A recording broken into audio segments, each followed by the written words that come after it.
Estamos aqui para apresentar a minha tese de doutorado, intitulada Investigando a Rotação, o Magnetismo e as Abundâncias Químicas de Estrelas do Tipo Solar, através de modelos de evolução e espectroscopia da pré-sequência principal, a Gigante Vermelha.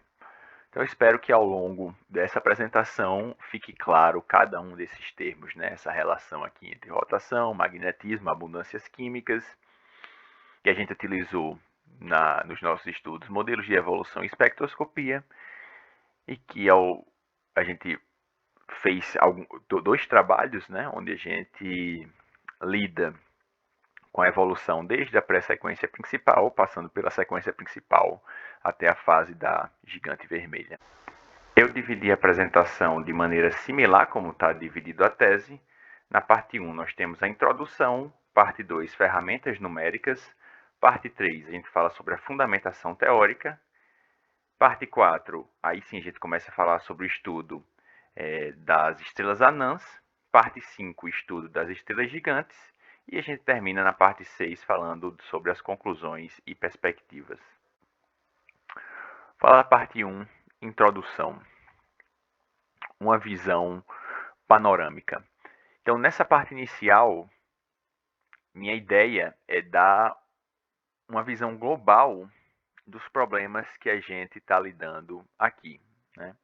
O principal é dizer que, durante muito tempo, o estudo sobre o interior estelar era um estudo restrito ao ramo teórico, certo? Durante muito tempo não existiam métodos para que a gente pudesse investigar de maneira empírica, observacional, como eram os processos e como era o ambiente físico no interior estelar. Sendo que a partir do avanço de uma área conhecida como asterosismologia, muito semelhante a como a gente consegue saber quais são as condições físicas do interior da Terra a partir de dados sísmicos, né, de ondas sísmicas vindas do interior da Terra, a gente também consegue reconstruir as condições físicas do interior das estrelas a partir de dados fotométricos. E quem são os grandes responsáveis nas últimas décadas por fornecer esses dados fotométricos são essas grandes missões espaciais, os satélites Corot, Kepler e ultimamente o TESS, certo? Permitiram esse estudo, principalmente da rotação estelar, quando você estuda, faz a medida da rotação fotométrica, mas também algo muito além disso, porque nos permite também conhecer as condições físicas do interior estelar. Qual é a grande questão? A grande questão é que quando você tem esses dados em larga escala, tirando conclusões, né, a partir das suas análises, a gente começa a tirar conclusões de como é a condição, como são as condições físicas no interior estelar. Existe um choque entre essas condições que estão vindo desses novos dados e o que a gente conhecia ou esperava com relação ao que vinha da teoria sobre como o interior estelar se comportava e quais eram os processos que existiam no interior estelar. Então, nesse sentido, existe um grande gargalo científico que se encontra na assimilação da teoria do que esses estudos observacionais vêm revelando. E a relação entre rotação, magnetismo e abundâncias químicas está no centro dessa discussão, porque é a partir do magnetismo que a gente consegue detectar na superfície estelar, da rotação que também a gente consegue observar na superfície estelar e das abundâncias químicas detectadas na superfície estelar, é que a gente consegue, né, ver qual é a relação entre os processos físicos ocorrendo no interior estelar, como é que esses processos têm resultado nesses parâmetros apresentados nas fotosferas das estrelas. Então, esses fenômenos são processos pelos quais nós conseguimos investigar, certo, quais processos estão ocorrendo no interior estelar e, como eu falei mais ultimamente, a gente consegue de fato reconstruir condições físicas através da sismologia. Bom, falando do estudo, né, de estelar, quando você passa a analisar amostras de estrelas, o ideal é que você faça uma restrição de parâmetros para as amostras que você está estudando. E existem algumas restrições que são mais utilizadas na literatura. Uma delas seria essa definição de estrela do tipo solar. Então, se define uma estrela de tipo solar como essas estrelas que têm zona convectiva externa e zona radiativa interna. Sendo que existe um problema, né, em utilizar essa definição tão ampla para se estudar um grupo de estrelas como as estrelas do tipo solar, porque são estrelas que apresentam características bastante diferentes, certo? Se você pega as estrelas caracterizadas por zona convectiva externa e zona radiativa interna, você tem tipos espectrais aí que vão de F8 até K2, ou seja, estrelas com massas completamente diferentes, e em cada região de massa dessa você vai ter processos particulares, certo? Para cada tipo de estrela. Processos internos que em uma estrela de 1,3 massas solares é possível, uma estrela de 1 massa solar não é possível. Então o ideal é que você restrinja ainda mais a sua amostra estelar para fazer um estudo onde você possa tirar conclusões, né? Então, para comparar a evolução do Sol com outras estrelas, é preciso fazer uma restrição mais severa de parâmetros atmosféricos, como log G, seria um proxy da massa estelar, metalicidade e temperatura efetiva. Então, eu selecionei aqui apenas duas dessas restrições, certo? Duas dessas classes de estrelas onde você restringe ainda mais os parâmetros. Existem várias na literatura. Eu coloquei essa daí de Ramírez, 2014, para estrelas gêmeas, onde ele diz que é uma estrela gêmea solar, que seria a classe de estrelas mais próximas do Sol, né? Ele restringe como estrelas com temperatura efetiva de mais ou menos 100 Kelvin, log G mais ou menos, aqui mais ou menos 100 Kelvin da temperatura efetiva solar, mais ou menos 0,1 do log G solar, e aqui mais ou menos 0,1 da metalicidade solar. Outra classe outro grupo de estrelas semelhantes ao Sol, que tem parâmetros um pouco mais abrangentes do que esse, ou seja, uma classe mais genérica, seria estrelas análogas, né, onde essas variações aqui são maiores do que para as estrelas gêmeas. Também selecionei essa definição aqui, a definição nova de proxy solar, do artigo de Ana Galaza, 2021, onde ele faz uma restrição específica para o grupo de estrelas que seria relevante para se comparar com o Sol quando das questões de rotação e magnetismo, certo? Então a restrição que ele faz é que se você for fazer estudos da rotação e do magnetismo solar, você deve fazer uma restrição de mais ou menos 150 Kelvin da temperatura efetiva solar, log G entre 4,1 e 4,6 e metalicidade entre mais ou menos 0,15 da metalicidade solar. Continuando falando aí das relações entre rotação, magnetismo e abundâncias químicas. Então, essa questão da relação da rotação com a idade, certo? Relacionar como é que é a evolução da rotação ao longo da evolução estelar relacionada ao magnetismo, os primeiros trabalhos compreendem ali a década de 60, certo? Com destaque para os trabalhos de Weber e Davis, que está mais relacionado com perda de momento angular devido aos ventos magnéticos, e o trabalho de Skumanit, que está relacionado com uma lei matemática de como a velocidade angular ela evolui de acordo com a idade estelar, certo? Então, a lei de Szymanowski, como ficou cunhada, ela diz que a velocidade de rotação equatorial estelar ela é proporcional à idade estelar elevado a menos 1/2. Ou seja, a velocidade de rotação equatorial da estrela decai com a raiz quadrada do tempo. E esse trabalho, é bom frisar, que ele utilizou dados de aglomerados jovens e também o Sol, porque eram as fontes de idade confiável que se tinha na época. E ele obteve essa relação. E essa relação perdurou durante as décadas seguintes e foi sendo cada vez mais aprimorada a partir de novos dados de aglomerados abertos. Mas os aglomerados abertos normalmente são aglomerados jovens, ou seja, os dados de aglomerados eram de estrelas mais jovens que o Sol, certo?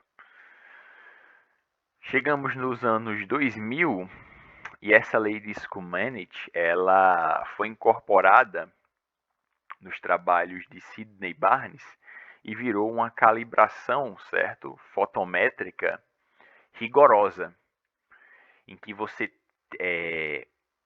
obtinha relações que ficaram denominadas de relações girocronológicas, onde você, a partir de uma determinada massa estelar, você conseguiria obter relações empíricas mostrando que a rotação, na verdade, que a idade estelar era função única e exclusiva da rotação para uma determinada massa, né?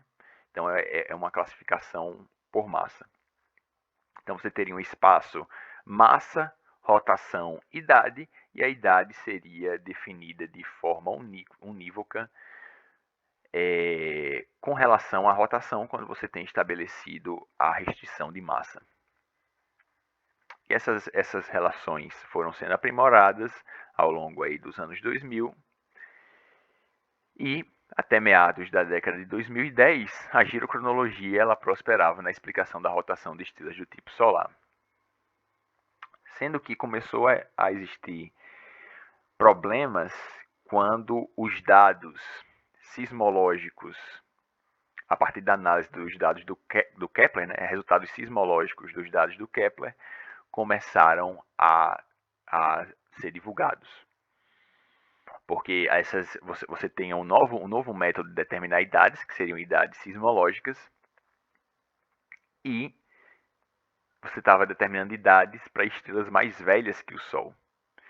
Então, nesse trabalho de Angus e colaboradores de 2015, ele relata que quando você coloca as estrelas de aglomerado, o Sol e as estrelas mais velhas, você não consegue recuperar uma única relação girocronológica para estrelas na mesma faixa de massa, né? Sempre utilizando a restrição da massa. Você tem relações girocronológicas para massas diferentes. Então, quando você aplica essa restrição de massa, você não tem essa única relação girocronológica. Você não consegue fitar todas as estrelas mais jovens e mais velhas que o Sol. A gente vai voltar a falar, né, sobre essa questão. Então, voltando nas relações, a rotação e o magnetismo afetam diretamente os mecanismos de mistura e, como consequência, a abundância de elementos frágeis como o lítio. Você pode estudar o lítio, que é um elemento frágil, no sentido de entender quais são os mecanismos de mistura que estão acontecendo no interior estelar. A gente sabe que o lítio é um elemento que a uma temperatura de aproximadamente 2,5 milhões de Kelvin, ele é capturado na cadeia PP2, e se transforma em outros elementos. Vai terminar se transformando em hélio. Certo? Então, estudar esse elemento, a abundância desse elemento, é de maneira indireta tentar descobrir que mecanismos de mistura estão atuando no interior estelar. Isso vale tanto para estrelas da sequência principal como para estrelas gigantes.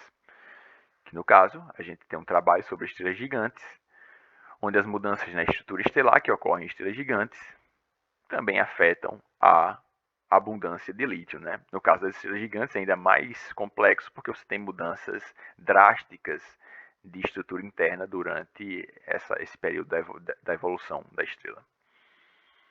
Envolvendo também essas questões, a gente tem aqui o trabalho de Amai e Matt, que mostra que a rotação e o magnetismo estelar são significativamente afetados pela metalicidade estelar. É um trabalho teórico que envolve o quê? Como metalicidade impacta diretamente na rotação, que tem impacto direto no magnetismo estelar.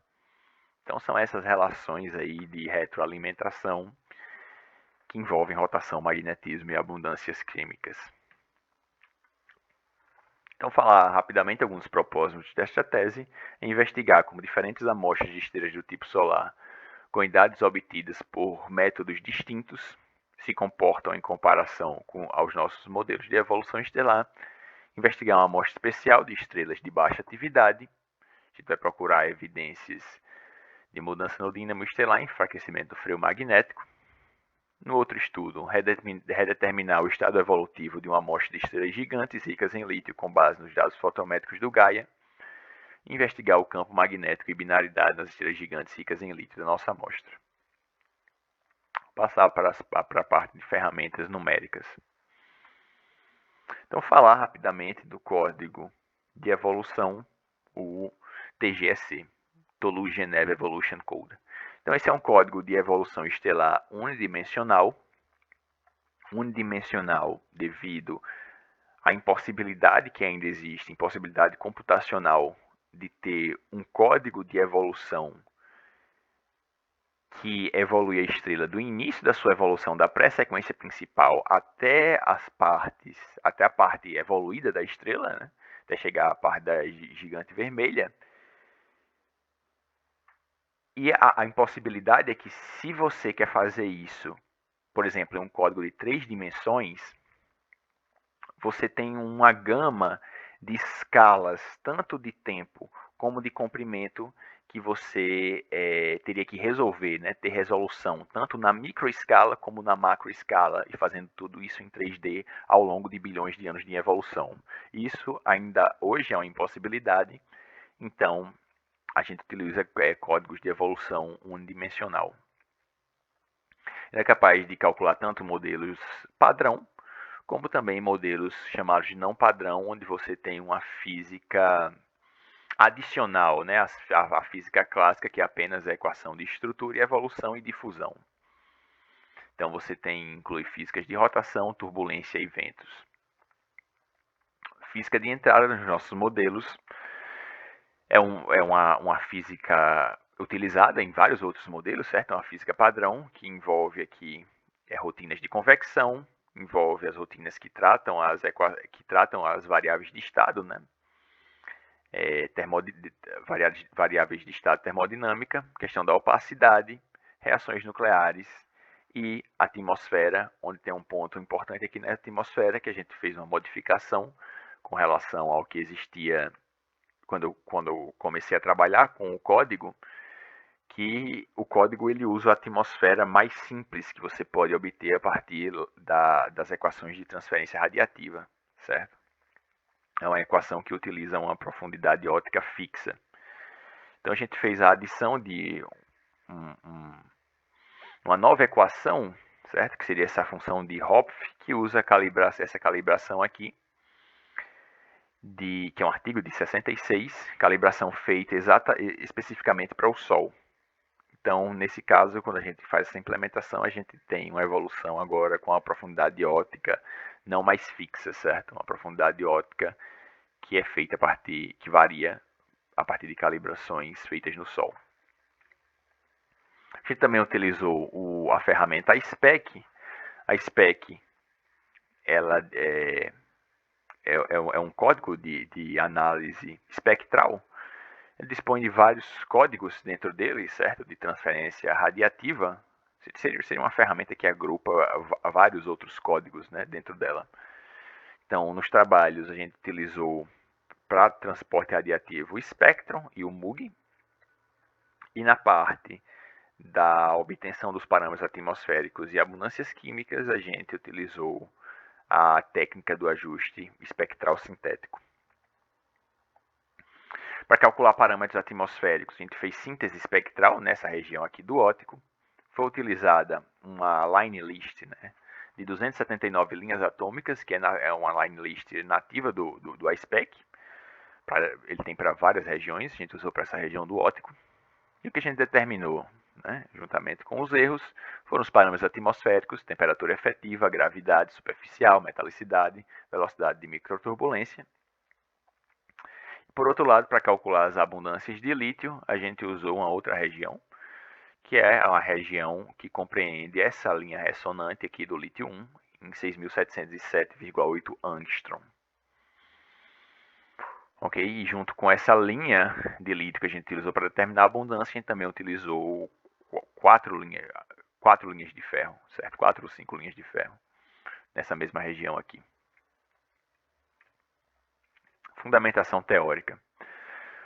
Falar um pouco da física de rotação e transporte no TGEC, certo? Então, o TGEC, o transporte de momento angular, obedece à equação de advecção de fusão, que vem desse artigo de Zahn, 1992.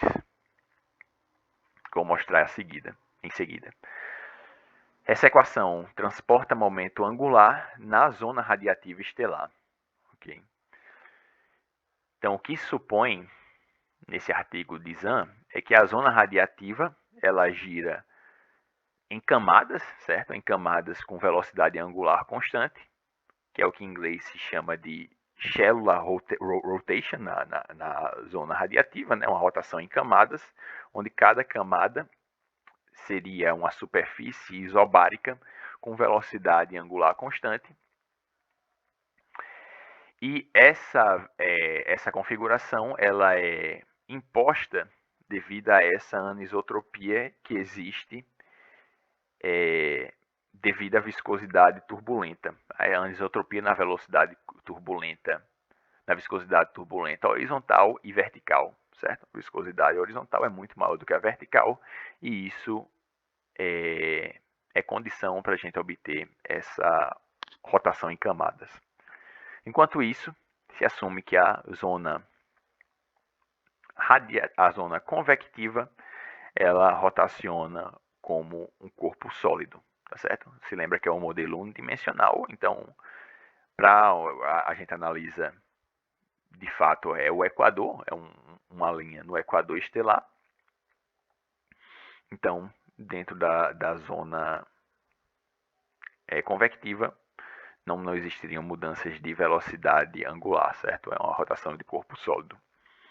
Uma das condições de contorno da equação de advecção de difusão nos dá condições de extrair o momento angular da superfície, simulando assim os ventos. Então está aqui as equações, certo? Essa daqui é a equação de advecção de difusão, equação de transporte de momento angular no interior, na zona radiativa, certo? Da estrela, onde você tem um termo aqui advectivo, um termo que está relacionado à convecção, e um termo difusivo, certo? E esses dois termos somados, eles transportam momento angular na zona radiativa. Essa equação, ela tem condições de contorno. Então, duas dessas condições de contorno estão mostradas aqui, né? São essas duas equações. Uma que está relacionado com a região que vai do centro da esfera, o centro da estrela, até a base da zona convectiva, e outro que vai do topo da zona convectiva, também do topo da zona radiativa, também conhecida como a base da zona convectiva, e chega até o raio estelar, certo? Então, nessa segunda equação que inicia no topo da zona radiativa, você tem essa condição aqui, certo? Você tem esse termo. Esse termo é o termo de perda de momento angular na superfície da estrela. E é nesse ponto em que a gente implementa as equações de freio. E o freio que foi mais utilizado ao longo do nosso trabalho foi esse freio de Koala 88. Então aqui as equações, né, do que depende dessas equações de freio. perda de momento angular ao longo do tempo, uma constante, momento angular, raio e massa da estrela. Você tem duas equações para quando ocorre saturação da velocidade de rotação, certo? Você tem uma velocidade muito alta, você tem uma saturação, de maneira que você tem um limite de quanto da perda de momento angular quando você passa uma determinada velocidade. Falar do dínamo de Tyler-Pruitt, que está relacionado com uma implementação que ainda a gente ainda vai pensar, né, em implementar essa equação, seria algo para o futuro. Está relacionado aos dados que vêm do código de evolução e o que a gente observa a partir de dados sismológicos, certo? Então, de acordo com a sismologia dos dados das últimas décadas, a gente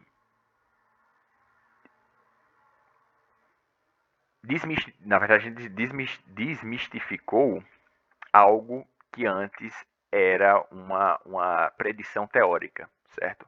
A teoria dizia que ao longo da evolução, uma estrela como o Sol deveria ter um núcleo girando a uma velocidade de rotação muito alta e a zona convectiva girando a uma velocidade de rotação mais baixa. Sendo que quando você começa a fazer a análise dos dados sismológicos, a figura que aparece é muito diferente daquilo que a teoria imaginava. Então você tem uma rotação basicamente de corpo sólido ao longo de todo o interior da estrela. E quando você chega na zona convectiva, você tem velocidades de rotação. Você pega aqui, por exemplo, velocidade de rotação no Equador, que é compatível e até maior do que a velocidade de rotação que você observa no interior estelar.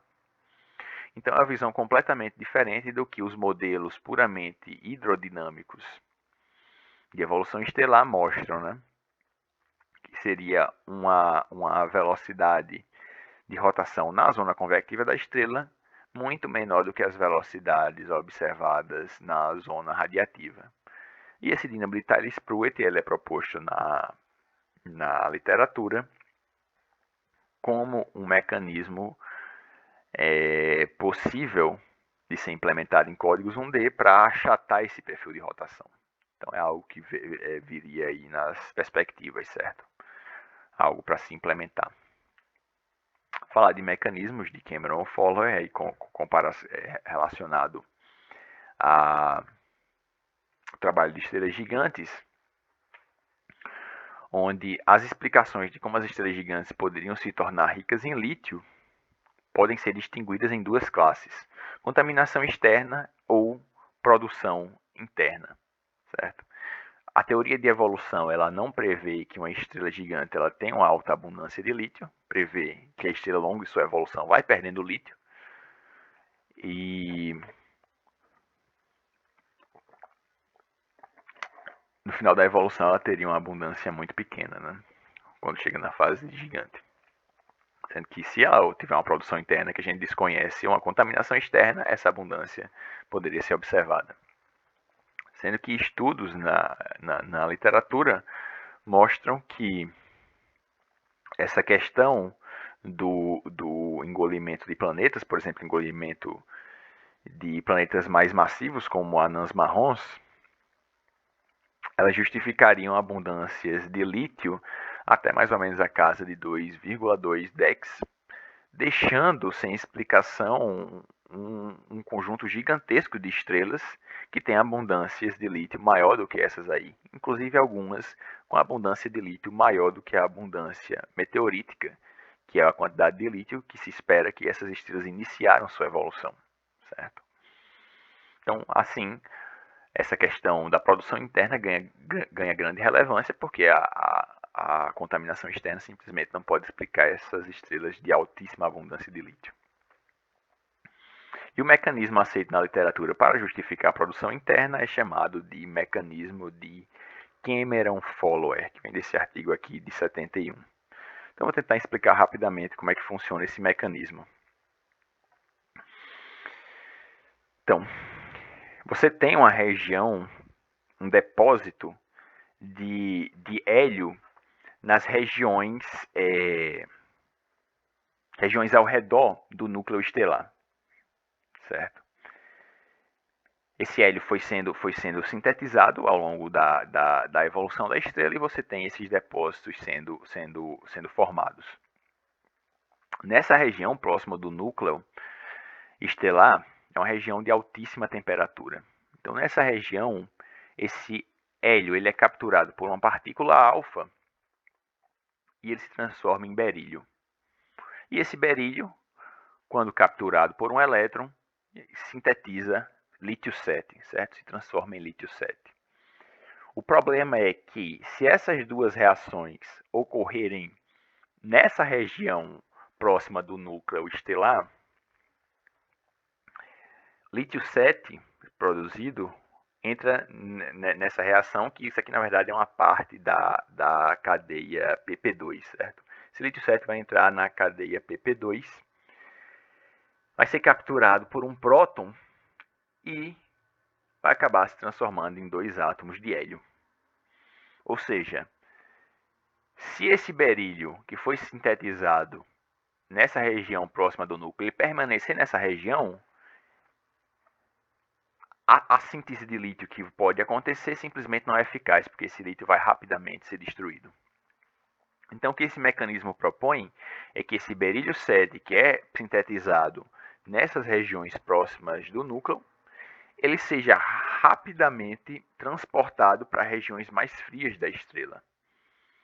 E isso, bem, como a gente vai ver, essa questão do enriquecimento de lítio em estrelas gigantes está relacionado tanto atualmente, né, tanto com a questão da binaridade, efeitos de maré, causando perturbações no interior estelar, e também a própria questão de que uma estrela evoluída ela passou por várias mudanças, né, no equilíbrio hidrostático, mudanças internas de estrutura, que também poderia justificar um tipo de transporte como esse. Mas é algo muito específico, né, muito complicado de justificar e também de se investigar, que você teria esse berílio indo para regiões mais frias, e quando ele vai para regiões mais frias, nesse processo seria capturado por um elétron, se transformando em lítio, mas aí esse lítio não seria mais destruído, porque eu não estaria mais na região de temperaturas, onde ele poderia ser capturado por um próton, certo?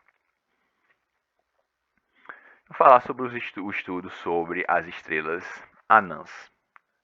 Acho que eu já motivei um pouco esse estudo lá no início, passar novamente para relembrar. Então, a motivação é investigar diferentes amostras de estrelas do tipo solar, com idades obtidas por métodos diferentes, e lembrando que essas amostras aqui são do tipo solar, mas dependendo do trabalho, a gente tem classificações distintas, né? Está se estudando proxy solar, ou está se estudando análoga solar, ou gêmea solar, ok?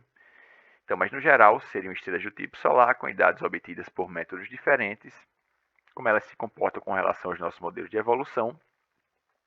Investigar essa amostra especial de estrelas de baixa atividade, que são estrelas candidatas a Maunder mínimo, procurar evidências na mudança do dínamo estelar e enfraquecimento do freio magnético, investigar o impacto da metalicidade na evolução da rotação, relacionado com esse artigo, e testar novas implementações do nosso código de evolução estelar.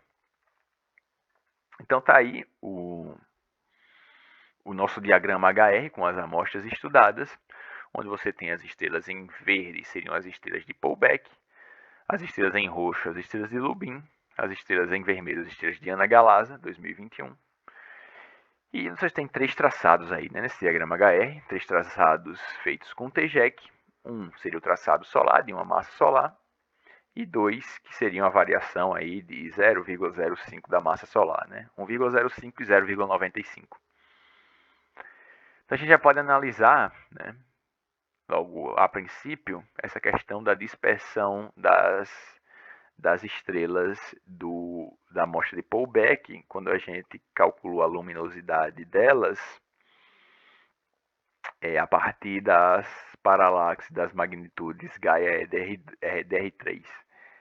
Então, no artigo de Pullback, ele disse que essa amostra seriam, do ponto de vista sísmico, seriam estrelas análogas solares, mas quando a gente vai para a análise fotométrica, a gente vê uma, uma figura diferente, certo? Então, a amostra de Pullback aqui apresenta maior dispersão, indicando que esses alvos são bem diferentes do Sol. Os alvos selecionados por Iana Galasa são os mais próximos do Sol no diagrama HR, o que revela a seleção do artigo, a seleção amostral para a busca de estrelas gêmeas e análogas solares. E a amostra de estrelas inativas, certo, de Lubin, que seria a amostra aí mais reveladora do ponto de vista que essas estrelas são estrelas da sequência principal sem atividade, muitas delas sem atividade nenhuma. Então elas tem algumas que são de alta luminosidade, certo? Que se distanciam dos traçados solares, mas no geral elas são muito melhores do que a amostra de Pullback, né? Onde a dispersão é bem maior. Aqui a gente tem outra amostra que a gente estudou, que seriam as estrelas do artigo do Nascimento e colaboradores 2020, onde essa amostra ficou como sendo uma amostra de controle para os nossos traçados, já que as idades utilizadas nesse artigo são idades obtidas da girocronologia, e os nossos traçados também supõem um decaimento da rotação, certo? Ou um aumento do período de rotação com a idade, à la lei de Schumann, certo? Então, essa amostra, como a gente pode ver, ela, principalmente nessa figura aqui em escala linear, ela se ajusta muito bem aos nossos traçados, mas existe algo um pouco estranho, a gente vai comentar mais adiante, que seria com relação a essas estrelas muito jovens, né? As estrelas muito jovens, elas parecem ter velocidade de rotação mais alta do que nossos modelos prevêem, ok? Mas de modo geral, a amostra ela se adequa, porque como eu disse, as duas são baseadas aí na lei de Schumann.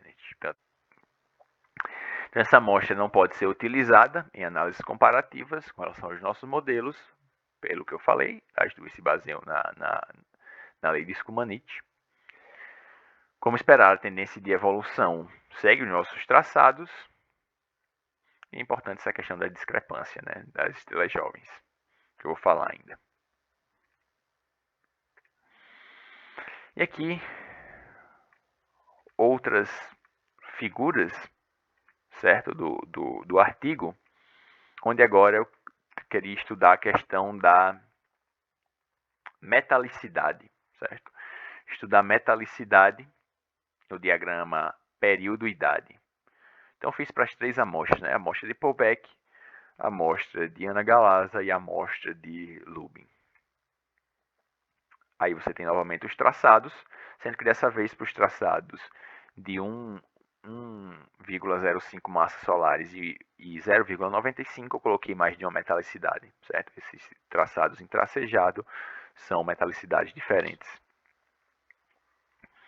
Então, o que é que a gente conseguiu observar com relação à metalicidade dessas estrelas, relacionando com a evolução da rotação delas? Então, a amostra de Pullback já foi considerada, né, muito heterogênea para o nosso estudo, muito dispersas as estrelas, mas se a gente olhar especificamente a questão das metalicidades, a gente também não consegue identificar algo do tipo que o artigo de Amar e Met eles sugerem. O artigo de Amar e Met ele sugere que estrelas mais metálicas elas perdem momento angular com mais eficiência, e estrelas menos metálicas perdem momento angular com menor eficiência. E o que a gente vê, bem, são estrelas de baixa metalicidade, essas mais claras, né, tanto aqui em regiões próximas dos nossos traçados, como também aqui acima dos nossos traçados, né? Então a gente não consegue obter uma resposta conclusiva com relação à metalicidade. Para as estrelas de Ana-Galasa, também não dá para concluir algo com relação à metalicidade nesse sentido. Mas lembrando que essa daí é uma amostra de estrelas mais jovens que o Sol. Então, é diferente quando você tem estrelas mais velhas ou na faixa de idade do Sol, onde os mecanismos de perda de momento angular já tiveram um, um, um longo tempo de atuação, né? Quando você está tratando de estrelas mais jovens, você pode estar tratando com mecanismos diferentes.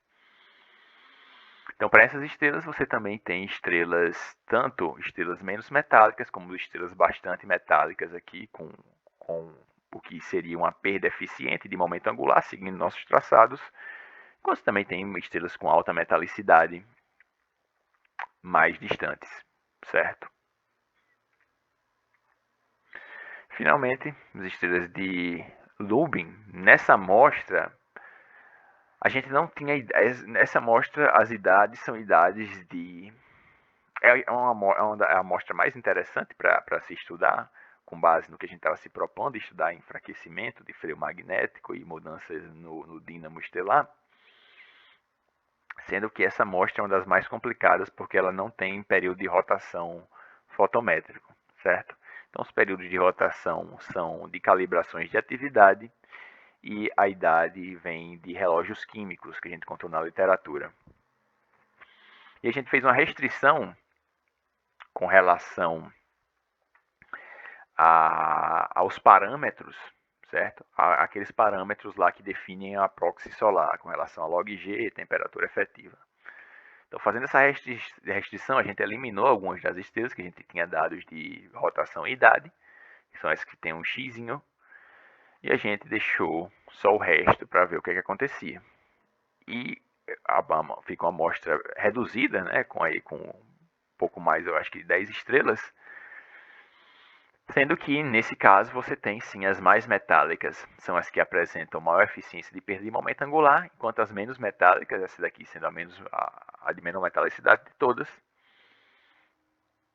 estando com uma perda, com enfraquecimento, né, de freio, uma perda não eficiente de momento.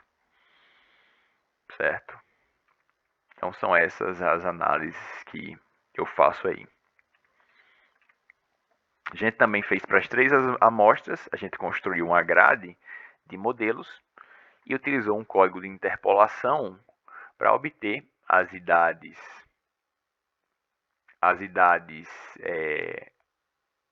a partir dessa interpolação sobre os traçados do TGEC, também obter períodos de rotação. E a gente comparou essas idades que a gente estava obtendo com as idades advinda dos artigos.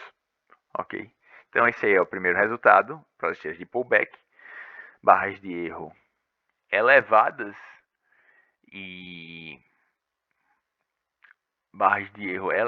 mas no geral você tem algo que não tem uma discrepância muito grande entre as idades sísmicas de pullback e as idades obtidas no TGEC. Com relação à amostra de Lubin, você tem o TGEC de maneira geral fornecendo idades um pouco maiores, né, como se essas estrelas fossem mais velhas. E para as estrelas de Ana-Galasa, estrelas mais jovens, o TGEC também ele fornece idades mais elevadas para essas estrelas do que as idades apresentadas no artigo, certo? Então, esse é o resultado da comparação das idades e períodos de rotação também. Período de rotação um pouco mais complexo, onde em todos os casos, nos 3 casos, nas 3 amostras, a gente vê o TGEC obtendo períodos de rotação mais elevados para essas estrelas do que os períodos de rotação vindos desses 2 artigos aqui e vindo aqui no caso de idades no caso período de rotação de calibrações de atividade. Sendo que no caso caso mais discrepante seriam as estrelas de Pullback, certo? Onde o TGEC prevê períodos de rotação muito maiores do que os períodos de rotação fotométricos, né, obtidos no artigo de Pullback. E no caso aqui das estrelas jovens de Ana Galaz é algo um pouco menos discrepante. E nós temos aqui também outro caso onde existe essa variação também bastante grande, principalmente essa tendência do TGEC de obter períodos de rotação mais altos, o que indica que o TGEC está com uma eficiência do seu freio mais elevada do que o que de fato está vindo das observações, né? O que nos leva à questão, o TGEC, que segue lei de Skumenit na sequência principal, ele é um freio adequado ou realmente se existe um enfraquecimento de freio a partir de determinado momento da evolução, né, da estrela? Essa é a grande questão. Então, falando a mesma coisa que eu acabei de mencionar, falar sobre estudos agora das estrelas gigantes, certo?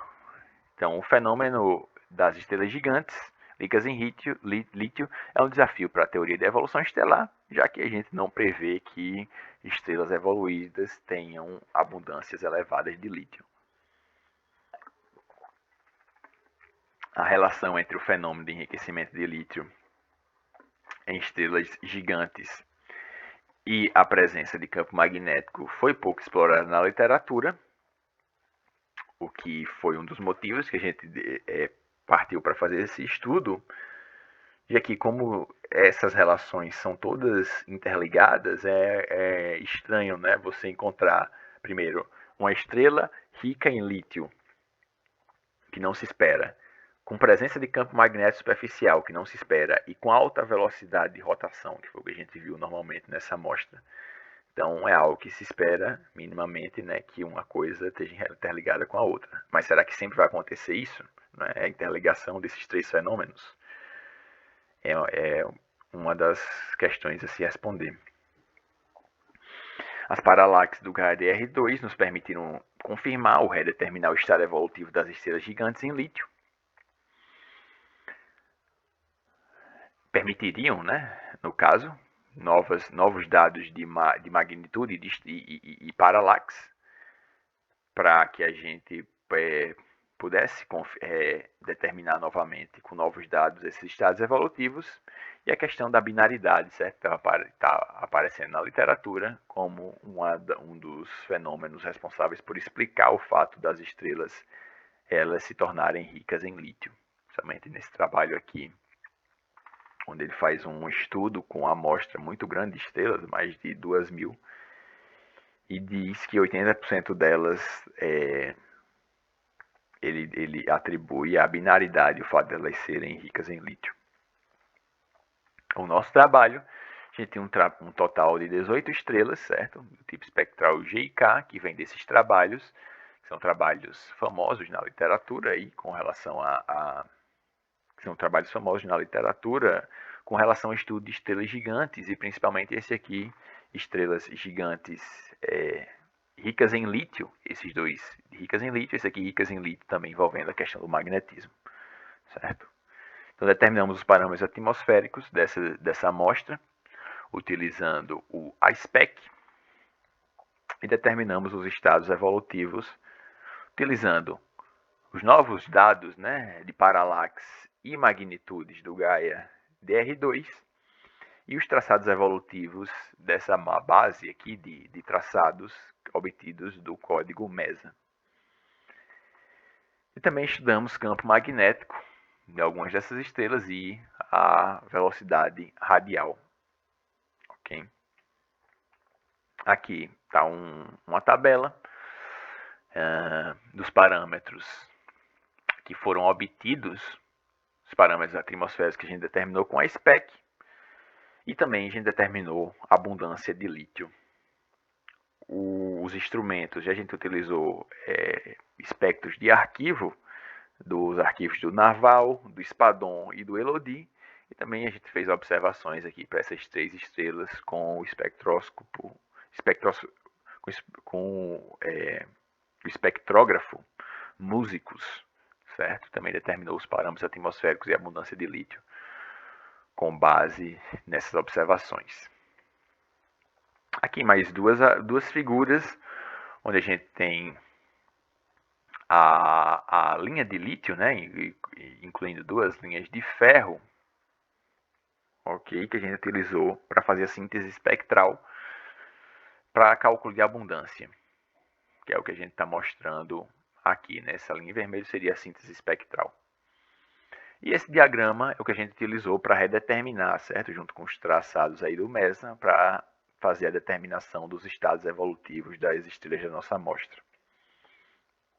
Outra tabela também presente no artigo que foi publicado, onde a gente inclui aí várias questões com relação a campo magnético de superfície, de estrelas que a gente detectou, que a gente tinha primeiro dados espectropolarimétricos e que a gente foi capaz de determinar, ter detecção definitiva e calcular esse campo magnético longitudinal, certo? Também fez para essas estrelas que tinham dados espectropolarimétricos, a gente também calculou o S-index, certo? Delas. A gente também tem aqui dados de razões entre os isótopos de carbono e carbono nitrogênio, no sentido de que a gente queria ter mais certeza, né, com relação à determinação do estado evolutivo, e existem restrições com relação a quanto dessas abundâncias, dessas razões de abundância que uma estrela pode ter em determinado estado evolutivo, certo? Se ela está muito no início, por exemplo, na subida do ramo das gigantes vermelhas, ela vai ter uma abundância desses isótopos carbono 12 e carbono 13 muito elevada, e essa abundância vai diminuindo ao longo da evolução, certo? Ao longo da ascensão no RGB. Mesma coisa com carbono e nitrogênio. Então, a tabela mais geral que envolve mais dados, né, que a gente fez para fazer uma análise mais geral. Então, o que é que a gente obteve? A gente mostrou que algumas das estrelas que antes eram classificadas como do RGB, elas são, na verdade, estrelas na região do Red Clump, certo? Isso daqui está alinhado com investigações de grandes amostras de estrelas gigantes ricas em lítio, em especial esses 2 trabalhos aqui de Kazei e Kumar.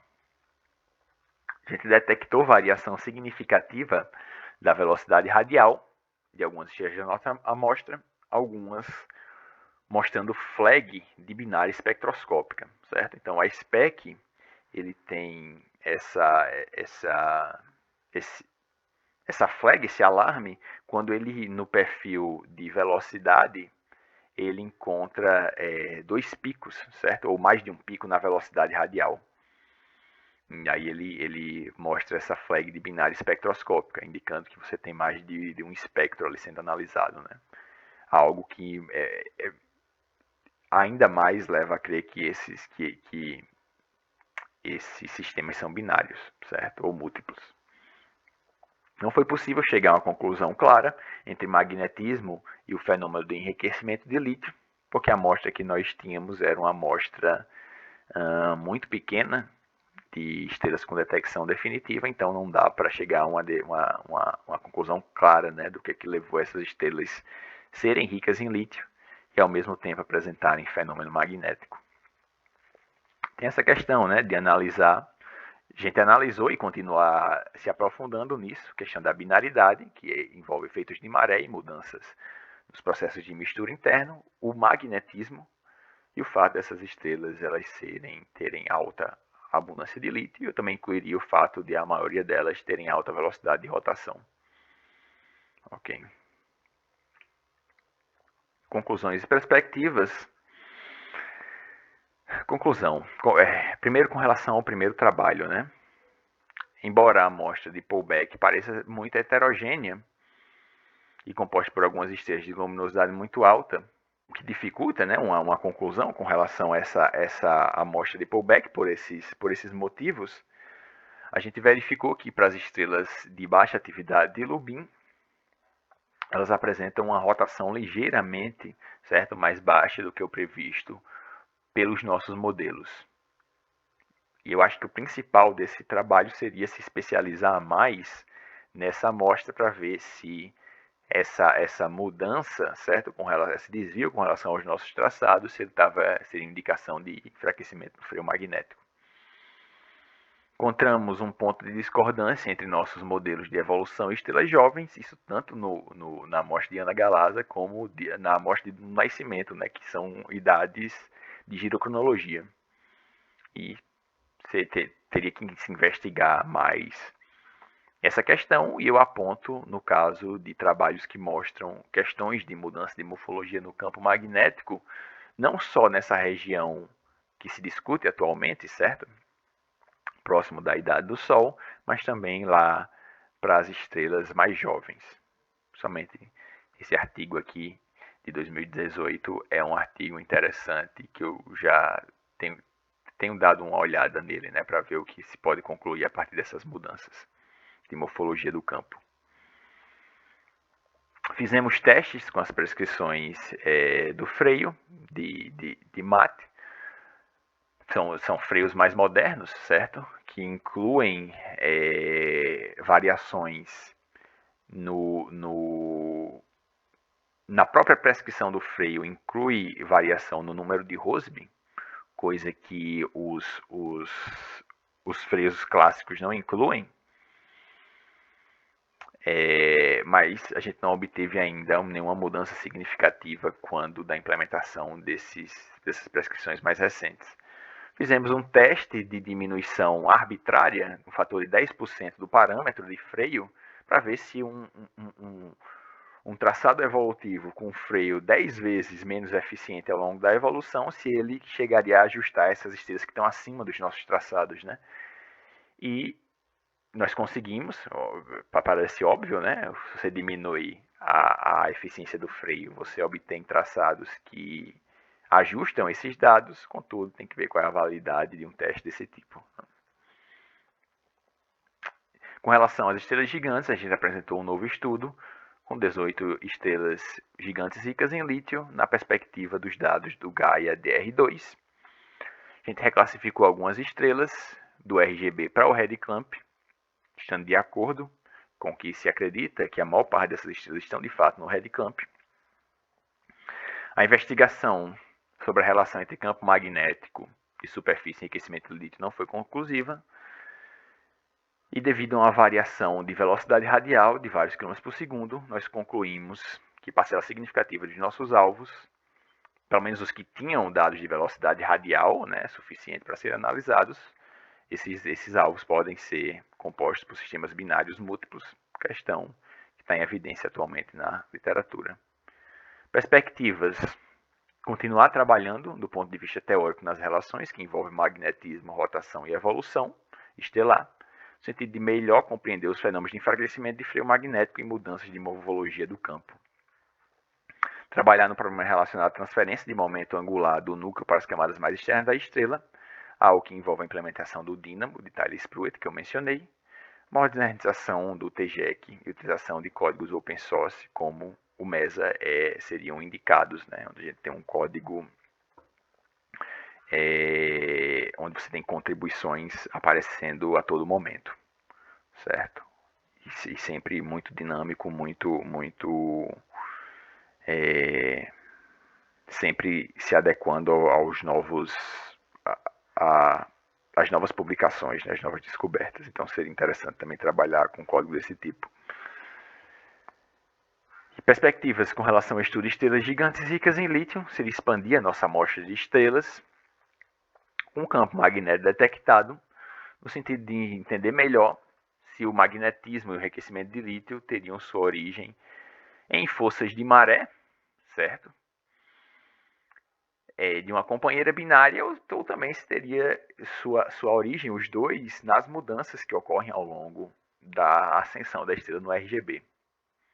Mas como essa questão da binaridade está sendo colocada em evidência com relação à abundância de lítio, então investigar se ela também está sendo responsável pelo magnetismo da estrela, investigar de forma mais rigorosa a variação da velocidade radial de estrelas de nossa amostra e fazer uma caracterização desses sistemas, no caso de confirmação como sistemas binários ou múltiplos. E é isso, pessoal. Muito obrigado pela atenção.